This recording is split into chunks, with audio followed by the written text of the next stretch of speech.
Probably now a cliche, like there are just so many different Indias. My first flight was when I was 24 years old. 2006, when we were starting Indigo, for I think 18 million customers a year in India. Today it's over 200 million customers. The United States is 5 times our landmass, so it's a much bigger country. But just hazard a guess how many airports there are. 500, 600, Keep going. 1,000, Keep going. 1,500, Keep going. 2,500. It's over 14,000 airports. What are you saying? Yeah. And we're at 130, 140. We're somewhere near 150 to 200. 700 million Indians earn less than 100 rupees a day. So when we paint this canvas and when we write this India story, it is also incumbent on people like us. Welcome to the Indian Silicon Valley podcast. I'm your host, Jibraj, and today I'm back with another phenomenal episode. Join me in welcoming in one of the legends of Indian business. Join me in welcoming Mr. Aditya Ghosh. Thank you so much, Aditya. Thank you, Jibraj. for joining me. Thank you. Very delighted to be hosting you, Aditya, and very honored.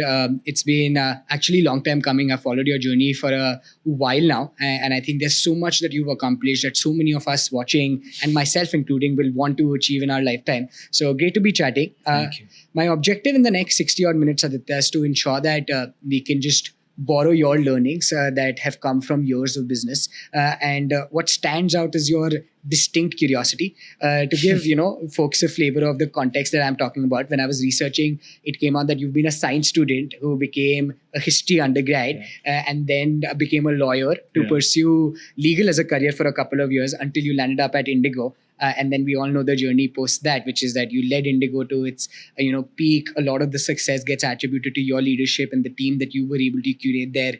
Post which OYO happened.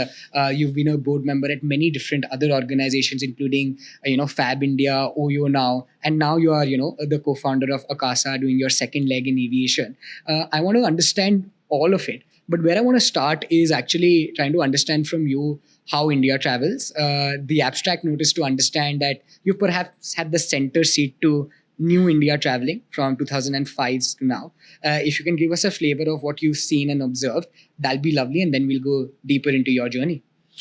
Yeah, look, I think there as it's probably now a cliche. Like there are just so many different Indias, right?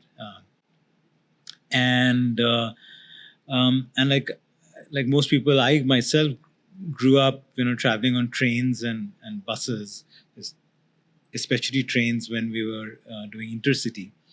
My first flight was when I was 24 years old.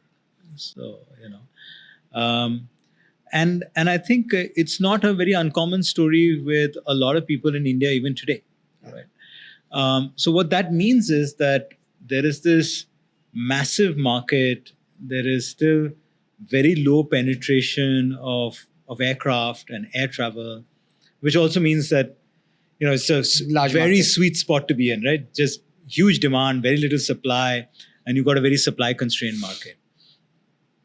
Back in 2006, when we were starting Indigo, there were I think 18 million customers a year in India. Right? Today it's over 200 million customers a year. So that just goes to show, the exponential growth that it has seen. There were about, give or take, 110 airplanes in the country. Mm-hmm. Today, there are about 500. Yeah. But while that looks like a lot has happened, and maybe gone from 50 airports to 150 airports today, but let's try to see what's the size of the pie and what's the potential. India is 1.4 billion people with 500 airplanes. The United States has 330 million people. And one airline like Southwest Airlines, which is not even the country's largest airline in the US, has over 1,000 airplanes. Yeah. Right. So if we had to catch up with one airline in the US, we would need double the aviation industry of India. Right. Airports, right? We've seen this massive build out of airports. In 2014, there were about 75 airports, give or take. Today, it's touching about almost 150. It is expected to be 225 in the next couple of years. Okay. So a country the size of India has, let's say, 200 airports. The United States is 5 times our land mass, so it's a much bigger country. But just hazard a guess how many airports there are. I don't know, 500, 600, Keep going. 1,000, Keep going. 1,500, Keep going. 2,500. It's over 14,000 airports. What are you saying? Yeah. And we're at 130, 140. We're Yeah. somewhere near 150 to 200, right? Wow. So then let me throw another statistic. आप जो कह रहे थे ना कि how does India travel? There is this statistic that the total number of air passengers in India in a year is about the same number of passengers who travel on railways in India in a day. Year versus a day. So if we could magically convert 1 day worth of rail traffic to air, we will need 500 more airplanes in the country tomorrow. Wow. Yeah. अब आप देखिए कि at the same time, like what's the fastest, rail train travel between, let's say, Delhi Bombay, which is the busiest air route. Fastest train travel is maybe 12 hours, 14 hours, And the average slow flight is 2 hours. Yeah. Right. And the fares are not remarkably different. Yeah. Average fares. Mm-hmm. So which basically means that, and I'm not even counting the bus travel. And I'm not counting people who are riding shared taxis from one place to another, right? And so on and so forth. So really, if you see this as a proxy to this whole Indian consumer story, I'd say here is one sector, along with maybe, let's say, mobile telephony, where you can see this in reality. I mean, it's not a PowerPoint presentation somewhere. This is something in reality you can see this, right? Or we have again, typically air travel in India grows at about 2x of GDP growth. Okay. Typically. Fair. So let's say if it's 14-15%, और हमारे पास अगर 500 जहाज हैं आज, right? To maintain the same load factors next year, because passenger numbers are growing, we'll need 75 more airplanes. A year. Right? उतने तो नहीं आ रहे. Yeah. Between all the airlines who have ordered airplanes today, let's say there are 1,000 airplanes. I'm exaggerating. But those 1,000 airplanes are coming over the next 10 years. And many of them will replace fleet. Yeah. So for a long, long period of time, we have this supply constrained market in India where demand is far outstripping supply. And we as an industry have the potential to serve that very obvious need. We were talking about it a short while back. Yeah. For me, looking at any business always starts off with, what is the need of the consumer? Is somebody already meeting it? If not, what are they not doing right? And can I create a product that meets that? Yeah. Wow, those are all very, very incredible learnings right at the start. I think those numbers are staggering. Isn't it? Yeah, I mean, It's so obvious. And Yeah. in fact, I was researching leading up to the conversation, so I knew some of them, Yeah. but still I am, bamboozled by looking at the... I mean, even today, Raj, even after 20 years, I'm amazed that, wow, that's the potential. Yeah. And like I said, I want to re-emphasize, like, it's not like some, you see in the beginning of any pitch deck, right? TAM. Yeah. This is not TAM. This is actually, yeah, this is somebody right who's saying, out कि आप जहाज ले आइए, flight शुरू कर दीजिए हमारे लिए. Wow. Oh, this is phenomenal. I think goes to show the opportunity that's there, and this is a great start. But I'll give you another Please. very interesting statistic. Okay? Please. Because just so that, because there'll be enough people in your audience who are not going to start an airline, Yeah. but they might be doing other things. Yeah. So, air conditioning. India is a hot country. Air conditioning. Penetration of air conditioning in China is 60%. Yeah. In the US is 87%. Again, 60%, 87%. Take a guess on what's the penetration of air conditioning in India. 30? 10? 5? Wow. 0.7% of India lives in. I was listening to a podcast of Neelkanth Shastri Sure. of Axis Bank. Yeah. 0.7% of India lives in apartments above 10 stories high.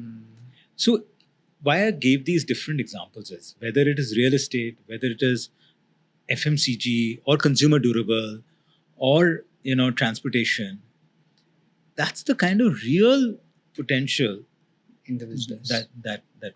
Yeah. And that's the potential in India. I think everybody talks about how it's India's time. And I think I've had the pleasure of listening to so many people across this chair where they've testified to the fact that this is the time for India. And this just goes to show that, yeah, these are the myriad of opportunities. And at the which are same available. time, we have to remember that at least I can't say I have a verified way to say this, but often talked about stat is, and worrying stat is that 70 crore Indians, right? 700 million Indians earn less than 100 rupees a day. So when we paint this canvas, and when we write this India story, it is also incumbent on people like us to create an inclusive story. Yeah. Because either we will, within our lifetime, and you're younger, so certainly within your lifetime, we will see this great Indian dream come true. Yeah. Or we could have the world's largest disappointed population. Yeah. Where people say, I could not partake in this once in a many generational opportunity. You're so right. I think this change is happening, and we are the ones to make it happen. And thankfully, stalwarts like you have paved the way for many of the younger folks. I think affordable segment of the market, right? Yeah. There is definitely scope for premiumization, for sure. We see that across. But really, the affordable segment of the market, whether it is hotel accommodation, whether it is air travel, whether it is, hair color, or whether it is some consumer product, will definitely create a more democratized growth story in India, and people will also build very large businesses. Certainly, I think the current set of businesses are a testament to it. So many of them you've been involved with. In fact, that points to a great direction. A lot of folks who currently start companies, they eye this, dream of, taking their companies public, listing, reaching the scale at which you have not just once, but multiple times seen the story. If I had to ask you to paint a picture of what end state of an early stage company looks like what does a listed company and being a leader of that looks like, what does being a board member of many of these companies looks like, and what do founders of these companies exhibit, what would you have to say? Multiple questions, so let me kind of peel back, right? So listing and public listing is a very important milestone in any business. But it is a milestone. It is not the summit. Right? Secondly, to use that same travel analogy, if you are driving around the road, वो milestone आगे पीछे नहीं होता है. That milestone is there and you get to that point. What I mean by that is that every company will get to a certain point of time in their journey. where they feel they have the business, the confidence, and most importantly, the need to raise public money. Yeah. Right. And I think it's very important to understand when you do an IPO, right? आपको पूछा जाता है कि आपका what is your use of proceeds? आप इन पैसों का क्या करेंगे? Yeah. Right. And you should have a very carefully considered and an authentic answer कि आपको ये पैसे क्यों चाहिए, आप इसको कहाँ लगाएंगे, right? Yeah, you can also say कि भाई this is secondary, I'm going to cash out a little bit, which is all right. So there are only two reasons to list. Either the company needs cash, and this is the most optimal, solution to do it, or you have said that, look, I have put in enough amount of time and effort behind this, and therefore I am looking for a secondary return from it. Sure. But I've said this a couple of times to some, just after my experience listing a company, running a listed company, to other founders who have listed, I always say that, now starts the responsibility. Responsibility is not about compliances. देखिए वो तो we'll figure it out. You'll hire lawyers, you'll hire consultants, you'll have auditors, etc. You'll have a good board, and they will do that. The responsibility is to deliver a return to public shareholders. Yeah. But then I also think that even as an early stage founder, I feel that's the right way to look at raising capital. Got it. Ki you have raised capital. That is not success, by the way. I know we celebrate this valuation game a lot. Raising capital is not success. Returning it is. Yeah. And in that journey from between raising capital and returning that capital to whatever best you can, is a phase where you have to say, I used to always say, I'm the custodian of somebody else's capital. Somebody's given me that money.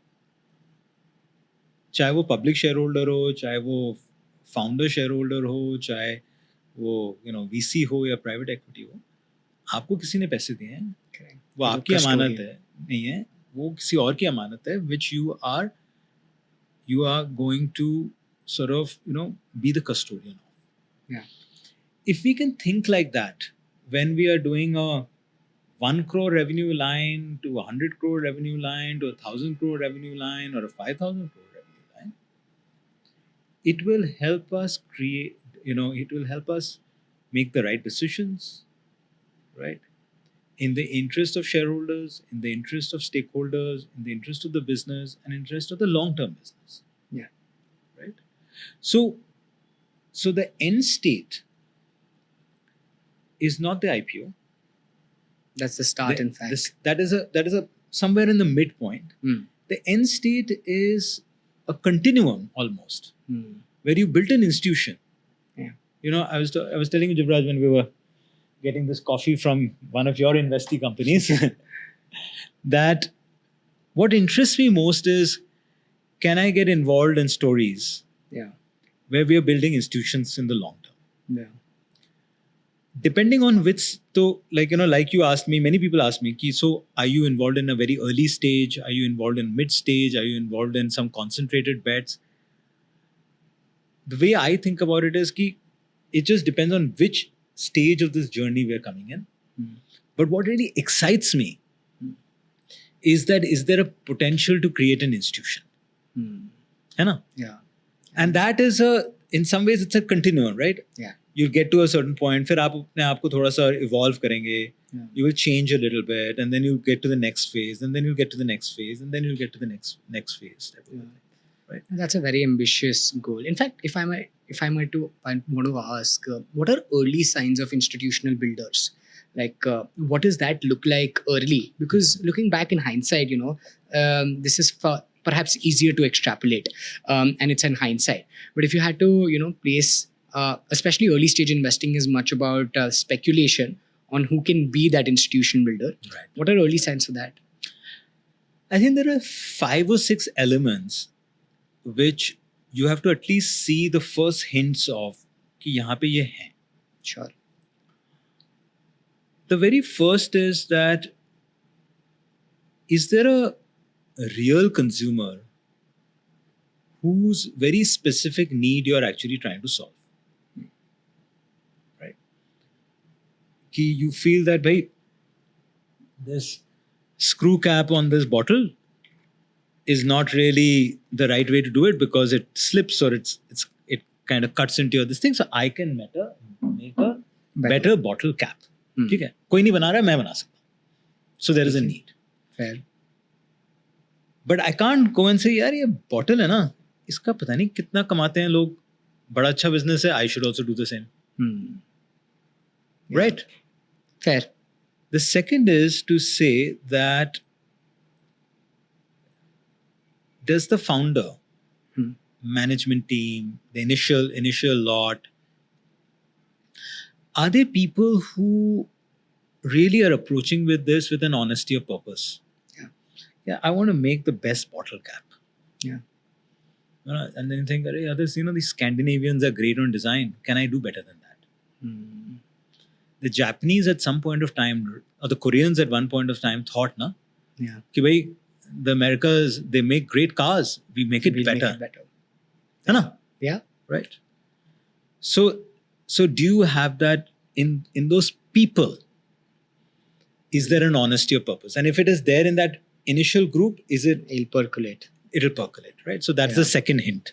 Because you're kind of, like you said, in the initial things, I wouldn't see it as speculation. I would see a bit like, reading the tea leaves. Yeah. Right? Have you ever been river rafting? No, I'm not. Okay. So river rafting में क्या होता है कि the guides, they are able to read water. I'll just see somebody else will see it only as a water flowing. They're able to read currents. They're able to read water. Ki where there's a whirlpool developing, where the wave will hit back, where there is calm water, whatever it is, right? So you're basically reading the water, right? So that is people is number 2. Number 3 is that is there a way to create a financially sustainable business? I use that phrase as opposed to profitable, because sometimes you may be profitable, sometimes you may not be, depending on whether you're putting money in technology and growth and people and training, whatever it is, or whether you are, but generally speaking, is there a potential to create a financially sustainable business where revenue is higher than cost? Very simple, है ना? आपका, the sale price minus cost price has to be positive. Right? Has to be positive. The fourth is that is there a potential which is large enough? Because that will give you operating leverage. Sure.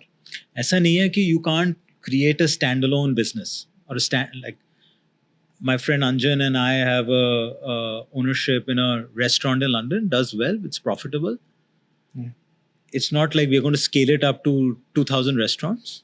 So ऐसा नहीं है कि there aren't exceptions. I myself am involved in exception, but by and large, building a business in India, you should be able to address a large unaddressed market, underserved market, unserved market.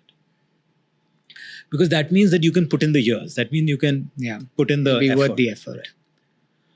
The fourth is that you have agility. Right? Let's say you meet the founders, you meet the team. They will still do what they want to do. Of course, it's their business. Yeah. But are they willing to listen? Yeah. Are they willing to say, yeah, I don't know. ये तो पता ही नहीं था मुझे. ये तो मैंने सोचा ही नहीं था. Yeah. Right? In one of your past interviews, you actually said you don't like the word hustle and you want to replace it with agility. Yeah. I distinctly remember that. Right. That's why I use the word agility, because hustle क्या है, अरे अच्छा मतलब यहाँ पे बैंडेड लगा दिया, वहाँ पे वो कर दिया, दिस दैट पावरपॉइंट, लाइक यहाँ पे एक पिक्चर लिया, उसको लगा दिया, it looks good, and next day something else happens. Right? Yeah. So do you have that agility comes from humility also, right? कि भाई पता नहीं था यार, I woke up smarter this morning. Yeah. When I used to work with stalwarts like Rahul Bhatia and Rakesh Gangwal, and I was doing a reasonably good job. But मुझे ही पता था कि when I used to meet them, and they would once in a while point out something, and I was like, "Arey yaar, how did I not think of this?" Yeah. Right.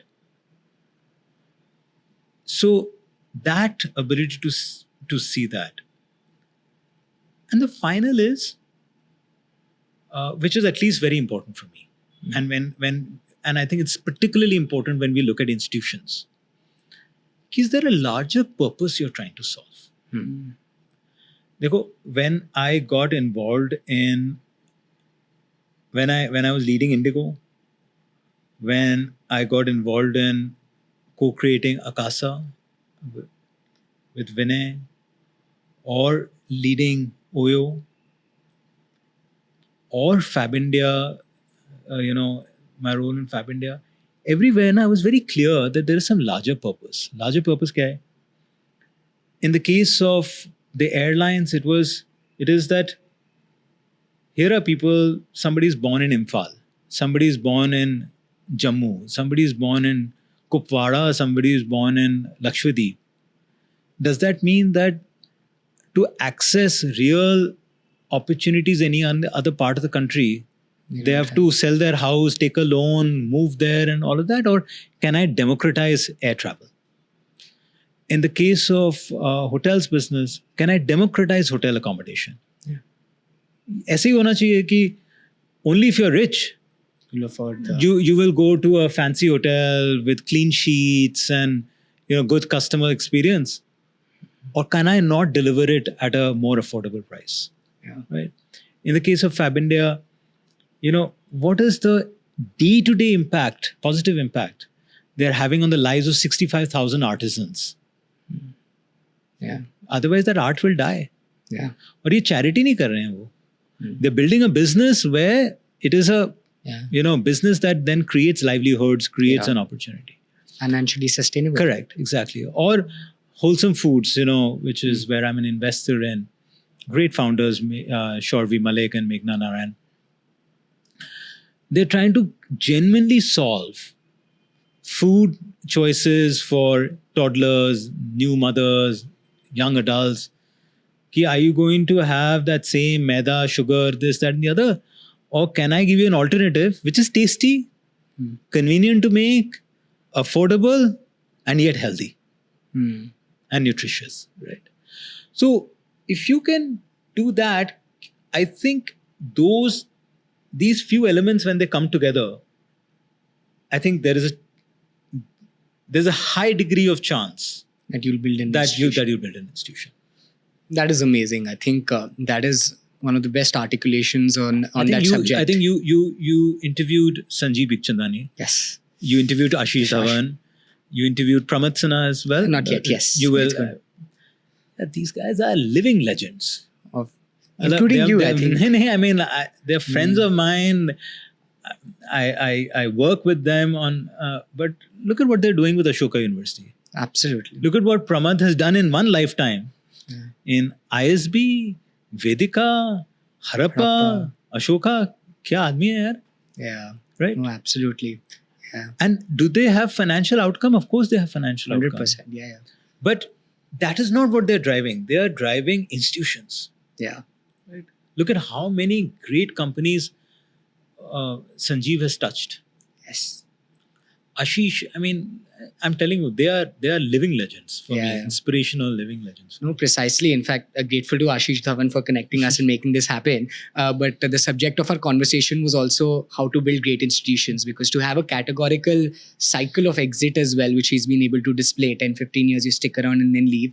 But similarly for you, I think it's been incredible how many different things you've also been able to do while pioneering aviation in the country. And in fact, I'd love to ask you how you look at risk-taking ability and curiosity. You've mentioned about curiosity earlier, which has led to multiple different decisions in your life.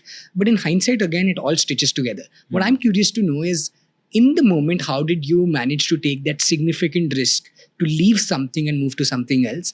Because in hindsight, it also looks like very risky had it not played out the way it did. And a lot of people who are young actually find it difficult to leave something that they have continued doing for a period of time. So if I'm being a history undergrad, conventional wisdom tells me, hey, I should continue with this because I lose out on leverage that I've built by studying that subject. Or if I've done some significant work in the legal profession, perhaps I should continue and be the best at it because it feels like we're letting go for that new journey to start. And taking that kind of risk is still not, I'd say, as common as it should be. Although, startups are really democratizing risk-taking ability. So what would you like to say, A, on your journey, and B, on how youngsters like us can look at risk and underwrite risk in our lives? I think, look, you start off with the premise that there are no guarantees in life. Sure. Right? There is no guarantee of success. That basically, at least firstly, puts you in a mindset where you're not chasing success, you're actually chasing the journey. And hopefully the outcome will be similar to what you are expecting it to be. Second is that I have realized, or I've come to the conclusion in the last few years, in fact, that there is nothing really called failure. It's just that the outcome was different from what you expected it to be. Yeah. When you think about it like that, what happens is you then begin to reflect on the journey and say, where did I take a wrong turn? Kahan pe main slow down ho gaya tha? What did I do where I thought I'll get here, but I've actually landed up here? Yeah. So if I had to retrace and start again, chances are that I'll do a better job of getting to that goal of mine or outcome of mine. The third element is, while these two things give you the confidence, what gives you a reality check is a healthy dose of fear. And that fear is not about failing as such. The fear is, am I squandering this opportunity? Right? Because at least you talked about my journey. I got many lucky breaks. Right? I did not score well in my class 12 board exams because I didn't study hard enough. Simply put, I was doing drama, I was doing theater, I was doing public speaking, I was school debater. I was reading books, I liked music, all kinds of things like that. So wo hua. Now, because I was the school debater in Delhi University, there used to be something called the extracurricular activities quota. Yeah. ECA. So I actually got admission in a good college in Delhi University through a ECA. अच्छा. ठीक है. अब college में पहुंच गए, right? So now, you saved yourself. कहाँ मतलब I would have at some random college I would have landed up. So then, that's one lucky break. Then came after that when I was a law student. I did an internship. I got an internship with Mr. Jyoti Sagar, who was the founding partner of J. Sagar Associates, JSA is one of the best corporate law firms in the country for many, many years. Now 50 years maybe. He's a legend. And at the end of that 6-week internship, he gave me a lucky break and said, Aditya, why don't you continue to working at the firm? Go for evening classes, but continue over here. Right? Now, I've got this once in a lifetime opportunity. I'm not a National Law School Bangalore student. Right? But I have to now make the most of that opportunity. Yeah. I shouldn't squander that opportunity. Mm. Then when Mr. Bhatia and Mr. Gangbal gave me the opportunity to run Indigo, I'm not from IIM Ahmedabad. I never went to business school. I never went to engineering school. I am not, a consultant from McKinsey. I'm not a career airline guy. But now I don't want to lose that opportunity. In the sense that I can't let somebody down. Yeah. But try not to. Mm. So that healthy dose of fear is important. So some things give you the confidence of being able to assess a risk. Sure.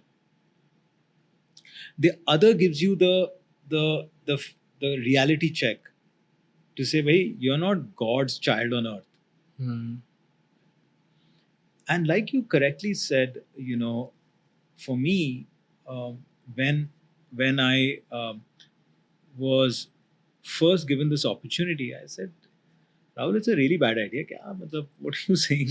I've never been to business school. This is such a highly volatile business. But there is something that they believed in me. Right. Now what are you risking? I was 32 years old with two little young children. Like one is 6 months old, the other is 1.5 years old. You're betting your career, you're betting your family's future, etc. But then you assess. Yeah. कि भाई, first of all, there is an attraction. कि कितने लोगों को ये opportunity मिलती है. Absolutely. Right. But then you also say, look, these are shareholders who know the business. We have, put together the fundamentals of it. Right. So then if I, with curiosity, daily curiosity, I approach it and say, I'm being able to learn something new. And I want to really understand this business. I really want to know how this thing works. And you bring your own strengths to the table, then I think there is a chance that you're beginning to mitigate that risk. Yeah. Right? It's not foolhardiness. Yeah. It's not empty, words. Yeah. If anything, the risk-taking appetite comes from the fact that you actually, suppose there's a slippery floor. The person who walks across the slippery floor without breaking their back is the person who very carefully treads each step. Yeah. Not somebody who comes and says, okay, I'm going to run across and he'll fall flat on his face. Yeah. Right? Yeah. That's amazing. I think making the best out of what you get, that's going to be my takeaway. I think all of us in our... Because Jivraj, each one of us at any given situation has some constraints. हमको लगता है कि अरे वो तो बड़े बाप का बेटा है, he's got this, that, the other, or she तो inherited this, or he तो had this education. अरे भाई, there might be many other constraints. Yeah, there are other trade-offs we don't get to see. Correct. Suppose you're a young cricketer. People are judging you for your potential. Suppose you're Sachin Tendulkar's son, right? Every day that you play cricket, you're being compared to the all-time great. Yes. Right? Yeah. Now, he will have, Arjun Tendulkar will have different types of pressures. Absolutely. Aapke kuch aur pressures honge. Yeah. Right? So the constraints will be there for various people. Absolutely. No, absolutely. I think this is a very important lesson. And I think all of us in our micro ways get opportunities. If we make the most out of each of those, I think we'll be able to continuously underwrite risks knowing the fear. But that's super interesting. And the other fascinating thing, by the way, Aditya, that I wanted to understand from you is you went from Indigo to Oyo, which is fascinating in its own way because, you go from such a large organization to, of course, reasonably large. And a Oyo is tech doing really well. organization. But a tech organization, more new age, more recent, led by different types of people. How was that transition like, and what was your learning from that stint to say that, okay, this is how a larger organization, public in nature, maybe more to lose, maybe more to have. But going from there to startups, what did that sort of teach you? And what is the understanding for opportunities that youngsters have in terms of larger organizations versus more emerging, newer ones? Well, the transition um, was easy in some ways because I had the support and of people like Ritesh, right, who at that time was my 25-year-old boss. Yeah. Right? But he's truly special. Ritesh is truly special. So learning the new business, etc., was something that was easy. But what was challenging and different is that the approach to business is very different from an organization which is 10 years old, 20 years old, or However many years. or large multinationals. Yeah.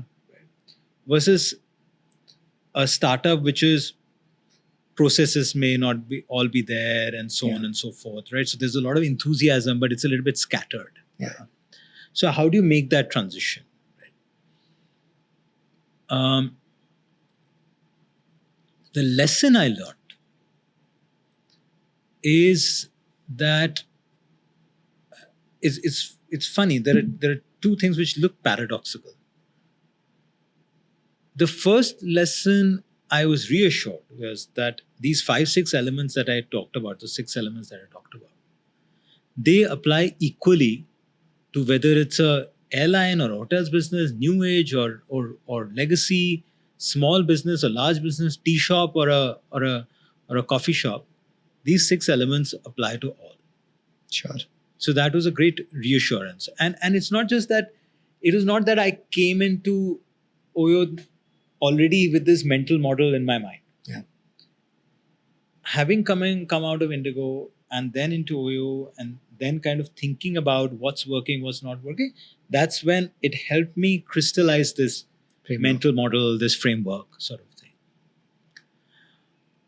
On the other hand, what it also taught me is that while you have a framework that applies, it cannot be applied by just copy pasting it. You'll have to tweak it. You'll have to, customize it to a different industry, to a different sort of a company, different age groups of people, different backgrounds, right? Yeah. I had thousands of very young colleagues at INDIGO also. I had thousands of very young colleagues at OYO also. I have thousands of many young colleagues at Akasa also, right? Or in my own office at Homage, right? But even within that demographic, what kind of pushes each one of them, different sets of people, somebody who's a engineer, from young fresh engineer versus somebody who is a young pilot or a flight attendant versus somebody who is a finance professional or a computer scientist is different. Yeah. So I think, again, that agility within yourself to be able to, navigate is something that I learned, and which I would not have learned if I had continued in the same organization for a long time. So today, when I'm involved in 10, 15 different places, I find it easier. Yeah, I can imagine. And this goes to show how you can, find that agility also. You have to explore it and you have to train that muscle. It's an acquired skill. Correct. And rightly so. Correct. Aditya, I also want to understand your leadership. Because it's a bit like, it's a bit like a sporting analogy. Yeah. Table tennis, squash, tennis, badminton, they're all racket sports. Yeah. But completely different sports. Correct. All and acquired. You have to know that. Yes. No, absolutely. Just like that metaphor solidifies it.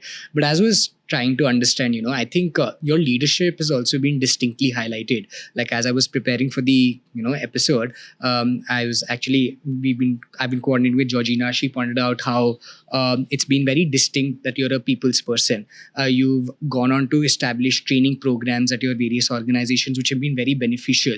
And a lot of people talk about how you are the leader that you are. A lot of the times when I talk to founders on the podcast, they distinctly highlight that the people part of the business is perhaps the ever continuous challenge that is difficult to navigate, right? And मुझे उससे ही सबसे ज़्यादा मजा आता है. That's what comes to me most naturally. How is that? How are you the leader that you are today? Because I especially HR folks, Mm-hmm. I tell them that when I'm talking to an HR team, Mm-hmm. when I'm talking to a CHRO, I always remind them that please remember that the reason that you became an HR professional was for the love of people. Mm. Or for that matter, when I talk to CEOs, Mm-hmm. founders, operating leaders basically, I ask them that, every one of them says we are a people's business. आज तक मैंने किसी leader को नहीं सुना जो कहता है कि नहीं, it's not a people's business. Correct. But then I ask them that how much time do you actually spend around people? Mm-hmm. People spend time on growth metrics, on revenue, on performance marketing, on variety of things. But they'll end up spending 10, 15, 20% of their time on people. Mm. Which is kind of a little bizarre, no? Yeah. If very you were a paradoxical. pharma company and you were about medicines, would you not spend time around medicines? Precisely. You're saying you're a people's business, but you're going to spend only 1/5 of your time.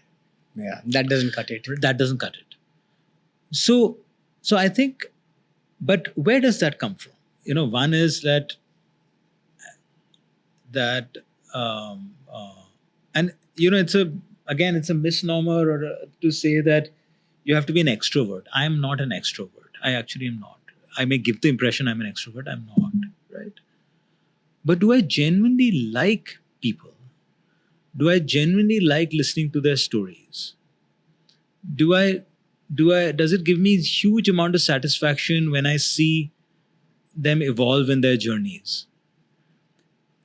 Or it may sound vain, it may sound egotistical, but अगर मुझे लगता है कि I have been able to play some role in this, it gives me a real high, right? So if you start off from there, at least that's what's worked for me, then you start thinking, okay, all these good words, all these motherhood statements, how do I break them down into small bits?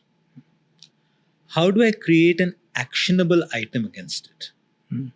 When we did this in Ashoka, by the way, when we had last year, I Ashish and all the Pramit and all asked me to head. I had the service excellence and org development committee at Ashoka. Okay.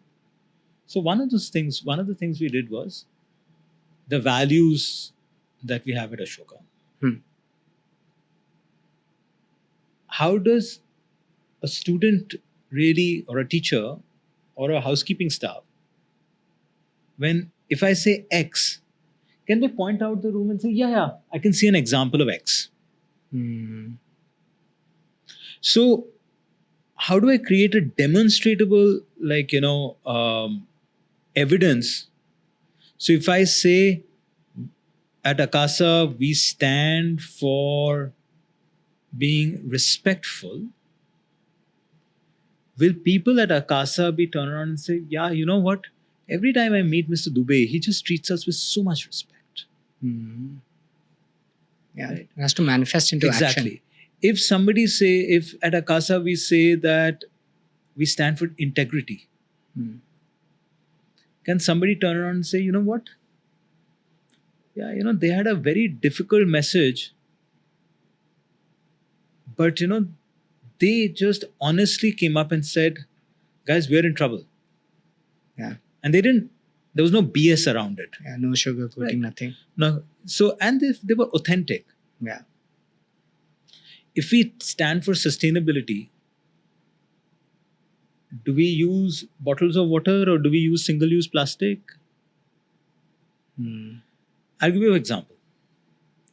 In the aviation business, na, एक वो water cannon salute होता है. I mean, if you see, like, when a new aircraft is coming in, or you're opening up a new airport, there's a tradition in the aviation business. The aircraft is coming in, and these two fire tenders come on either side, and they throw water into the air, so it just creates this arch. Wow. And the aircraft moves through it. It looks beautiful. We don't do a single one at Akasa. I've done a lot of it in my previous airline, but I've become smarter now. So Belson, who's our head of marketing, he said, let's not do it. We've saved 360,000 liters of water. Wow. Right. Phenomenal.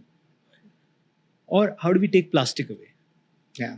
Our uniform, the very now iconic orange uniform, yes, with the sneakers. It's made out of recycled marine plastic waste.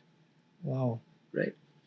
So, point I'm trying to make is that now, so break those motherhood statements down, create action items, create evidences of it on a day-to-day basis. Then next step is, how do I capture that into a process document? How do I create learning initiatives out of it? How do I execute it? And then how do I monitor that this is happening on a day-to-day basis? Just by writing a vision or a mission statement, nahi ho payega. Yeah. But if you do this and you spend that effort, at least in my life, in my business life, I've seen repeatedly that one can create these very large organizations or small organizations which live the values and the culture that you're looking for. And every once in a while, something will go wrong. But that's part of the process. That's part of it. But do you immediately identify it and do you solve for it? Sure. Or do you hide your head in the sand saying ki nahi hoga? Wow, that's very commendable, I think. But it has to be a continuous effort. The analogy that I often give is that the company or an organization is like the human body. As we get older, there are things that we cannot do which we used to do very easily earlier. Sure. Trying to do a somersault at the age of 35 versus trying to do a somersault at the age of 5 are very different. Right? Or running or this thing or touching your toe or whatever it might be. Yeah. Just by writing a New Year resolution, कि I am going to lose weight, nothing is going to happen. That's like writing a vision and a mission statement. That vision and mission statement is like a New Year resolution. The only way that you're going to be able to make sure that your arteries are declogged is that when you get up in the morning, go for a run or a walk, watch what you eat, see whether you are smoking or drinking alcohol, blah, blah, blah. You're making certain lifestyle choices. Yeah. Tab jaake you ensure that your arteries are not getting clogged and you reduce the risk of a heart attack. Yeah. Likewise, the arteries of an organization also get clogged. So rather than just leaving it to the New Year resolution as in the vision and mission statement, can you do a series of things, big and small, which make sure that those arteries are declogged? Yeah. I love it. I think with each passing minute, the metaphors are really becoming stronger. And I love how articulately you've been able to put all of this. I mean, my core learning there was it's also so important to know what you want to live through and what you breathe and what you believe in.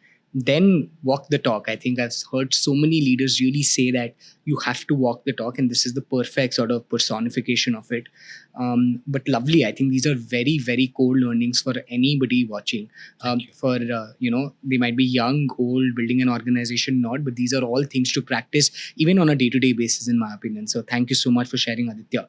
I think as we enter, concludatory aspects of the podcast, I think one question I'm personally very curious to understand and answer, your answer is, with Akasa, a lot of people outside in can look in and say that, what is in this man that helps him, do a second innings in something where he spent so much time already, and where does the fire come from?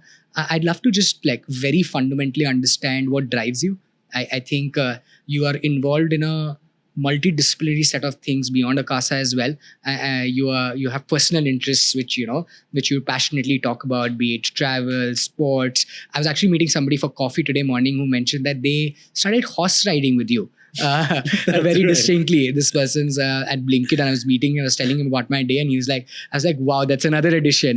And you've spoken about all of these things in previous sort of, you started surfing, diving. Yeah. So what I'm trying to say is, most people will look at this and be like outside in that, okay, there's been success.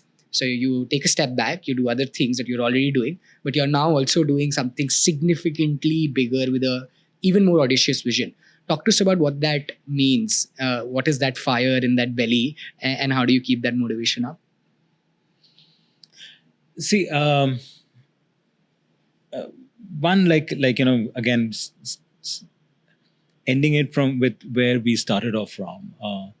I am ever curious. I am curious about new possibilities, new learnings, right? I joke कि जब मैं छोटा था तो क्या होता था कि टीचर्स बोलते थे बड़ा डिस्ट्रैक्टेड है. अब हम लोग कहते हैं कि हम डाइवर्सिफाइड हैं. So I think any little success has only meant that I've been able to now confidently be distracted or diversified. Yeah. So one, it's only one life, right? So can we create these opportunities to touch, learn something new. Sure. So that really excites me. The possibility of creating something where you are lending your name to it in a big or small way. Like, none of the things that I've been involved in have been like as if I started it. And like, I'm very grateful for the opportunities that various people have given me, including Vinay at Akasa, where, I'm involved in stories where we can create something that, really pursuing excellence, where I'm obsessed with that pursuit of excellence. And the third is that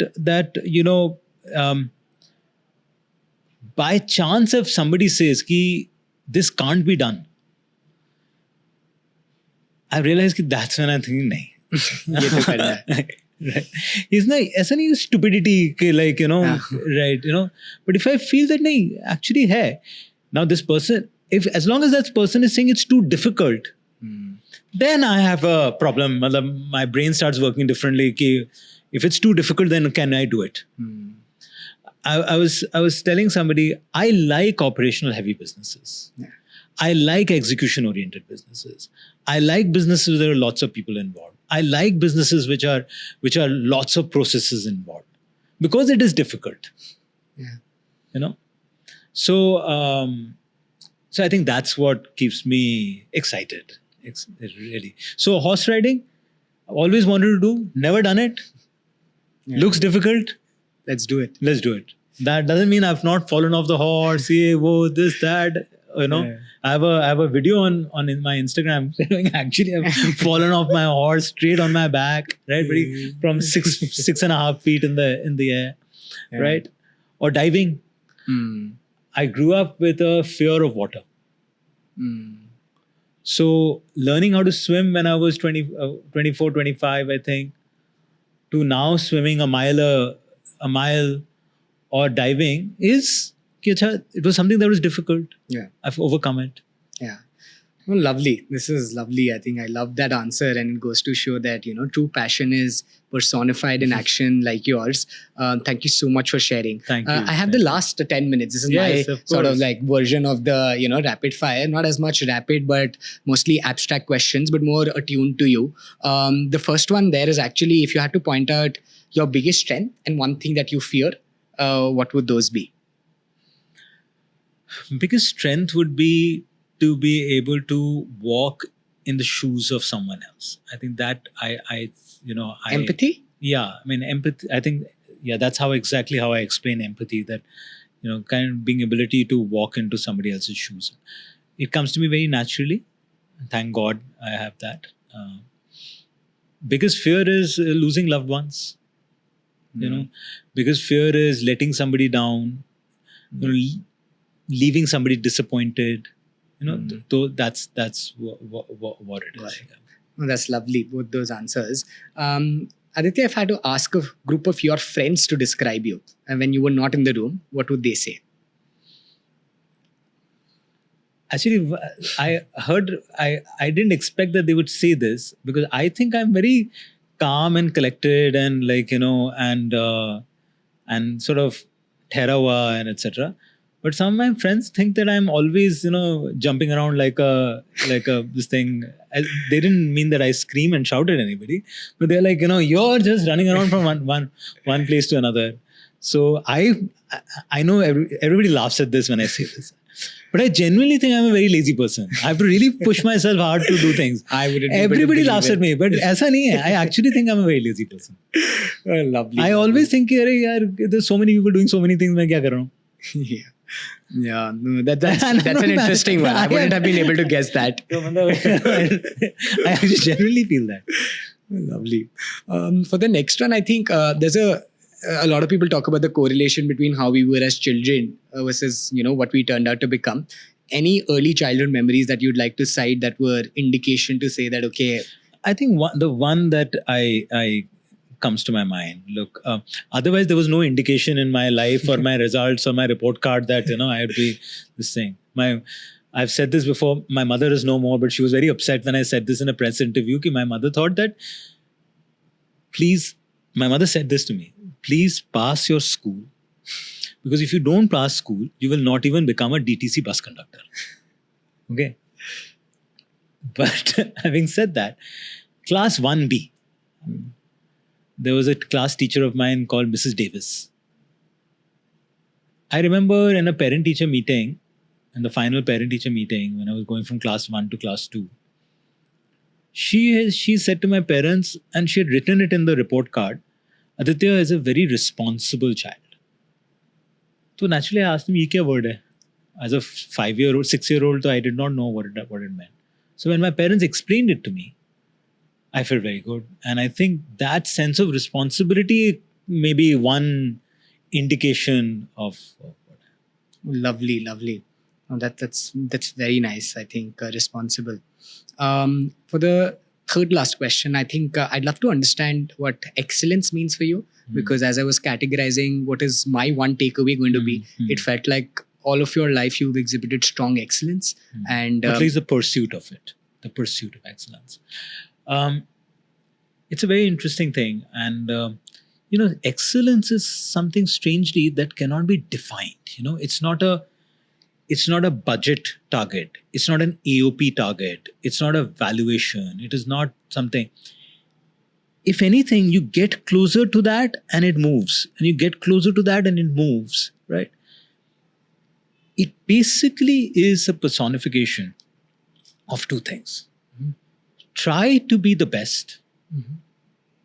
And in that journey, can you be a little bit better than who you were yesterday?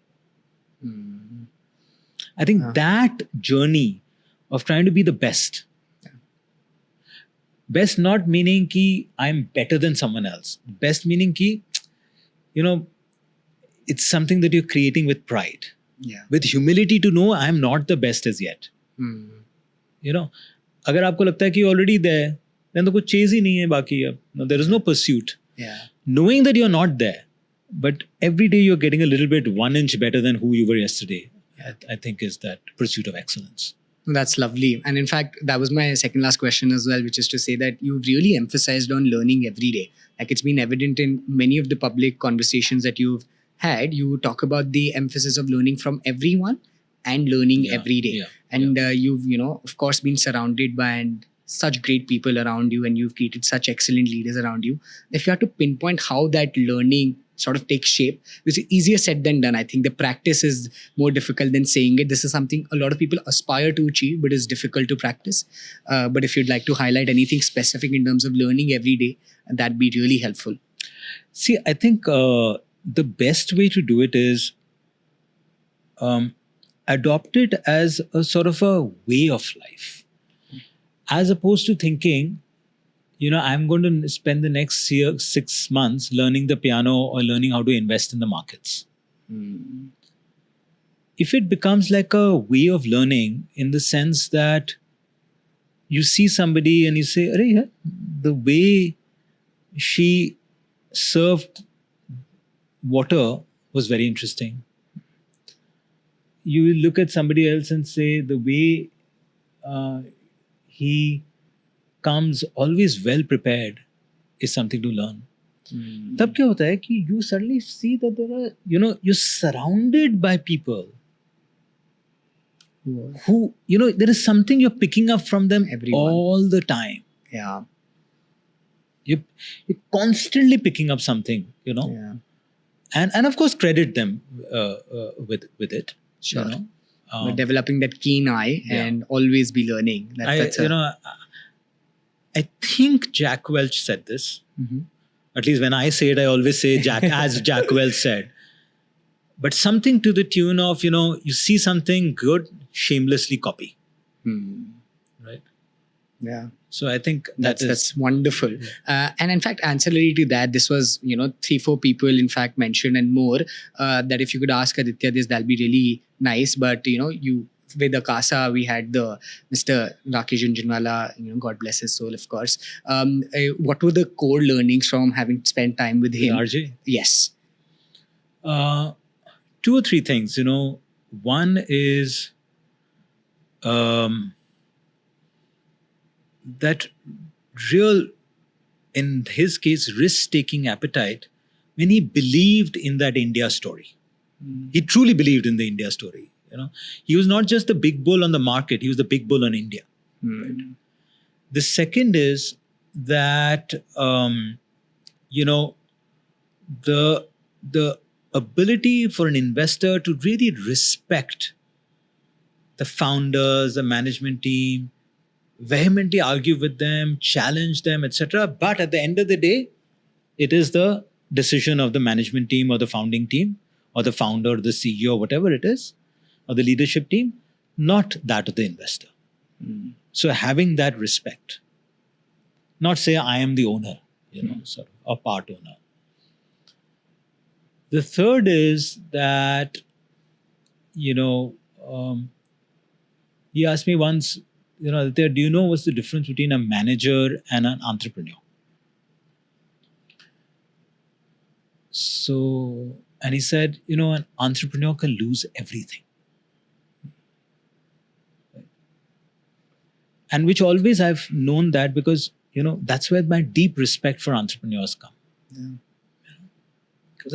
क्या courage होता है यार उनका कि they make that final step of starting off on the journey of their own. And the last one, we were talking about money. And I remember I've said this, I've related this story in the past also. We were in a car parked on the side of the road, only him and me in the car. The driver had stepped out, windows rolled up, he's smoking, it's like a freaking gas chamber. And then he says, Aditya, who's a wealthy man? So I'm looking at him. He says, a wealthy man is somebody who has more than he thinks he needs. And he says, देख, अगर तेरे को लगता है कि तेरे पास 10,000 करोड़ होने चाहिए और तेरे पास 5,000 करोड़ है, you'll feel you're poor.